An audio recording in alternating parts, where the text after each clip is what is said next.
the next one up, the highest in terms of ADP after Aaron Jones you had on the list was Austin Ekeler, which is a guy I find myself taking over Aaron Jones every time, and I like Austin Ekeler, so I'm intrigued to hear kind of what has you avoiding him at this cost, and who might you be going after instead of him? Well, so look, I'll go after him, right? It's Yeah. not like I'm totally avoiding him. I'll have some shares of him, but I'm mindful of the fact that, again, I'm not looking to draft last year's best team, especially when last year's best team one of them lost their quarterback, who the great degree of his value came as a receiver, right? Does Tyrod Taylor or Justin Herbert come in and lock on to Austin Ekeler the same way that they did in the past? So I think that's my main concern. There are changes in that organization. They're taking a little bit of a new philosophy. Anthony Lynn is a former running back who likes that run-heavy approach. Is Ekeler the guy to really, forward that? I don't know. So, I mean, there's just enough questions in there for me. Again, I'm not avoiding him. I'll take shares of him if I feel like, okay. But I think we should dial back expectations a little bit. I think the touches last year, he had 270 touches last year. It's a hell of a lot of production for 270 touches, man. He needs more touches, and I don't know if he'll get them. I think the biggest concern you highlighted is very real. Was this a product of Phillip Rivers, how much receiving work he saw? And there's plenty of stats that suggest whether it was, top 3 in backfield targets year, right in a row like that. Rivers definitely does love to check down and loved using his running back, so that makes me nervous. I do still just look at how great he was without Melvin Gordon, and now Melvin Gordon's removed. I mean, only Christian McCaffrey had more points over those first 4 weeks. And, Austin Ekeler I'm looking at it right now, 75%, 73%, 65, 70% of the snaps. So he was pretty much an every down back, 18, 23, 16, 23 touches without anybody else even touching 10 in that time span. And, I mean, he just absolutely lit it up on that workload. So if he gets the workload, I just don't see how he doesn't explode. But they did draft, Kelly. So is that going to become a little more of a 3-headed monster? They talked a lot about having him in the slot where they bring other guys in, so it is a concern. Their actions last year said otherwise when they still had Justin Jackson, who they keep talking up on the roster.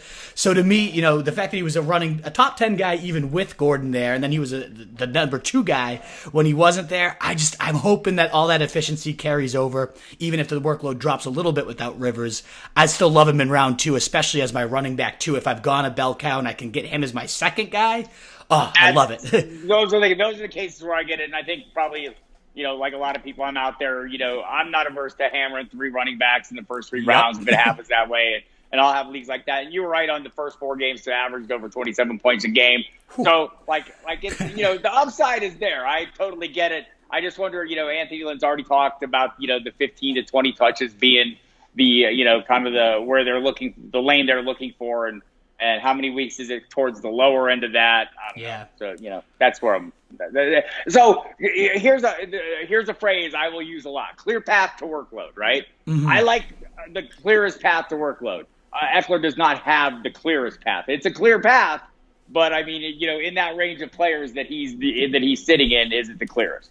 Absolutely. That round 2 running back too. There's so many interesting guys in that range. I do lean towards Ekeler over most. I personally, though, the one guy I always end up going with if he's there and Eckler's there as well would be Kenyon Drake. I don't know if you like Drake. I know Sanders is often there a lot. Miles Sanders, Josh Jacobs is often there. Is there like a round 2?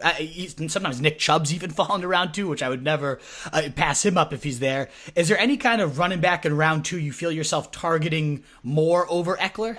So it's kind of become Drake. Look, I don't have the greatest amount of trust in him either. Yeah. But I think the path to workload is a little clearer. I think also, though, conversely, Chase Edmonds is a guy that I feel like I'd like to have on those same rosters, right? Mm-hmm. A guy that you'll get, almost for free, who I think has a ton of upside if he gets the chance to play. So, and Miles Sanders, for whatever reason, I have the blind spot. Maybe it's the committee approach that's always there. I think I need to cure the blind spot because it was phenomenal down the stretch last season, but he was kind of the only guy there, right? He was the only game in town.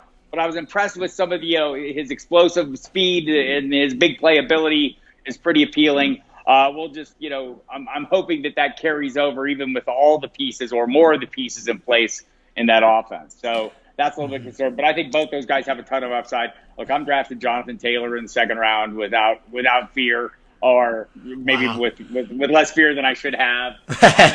And I'm big on Chris Carson, but I'm getting him a little later, and that's great too. But I'm a huge Chris Carson proponent this summer.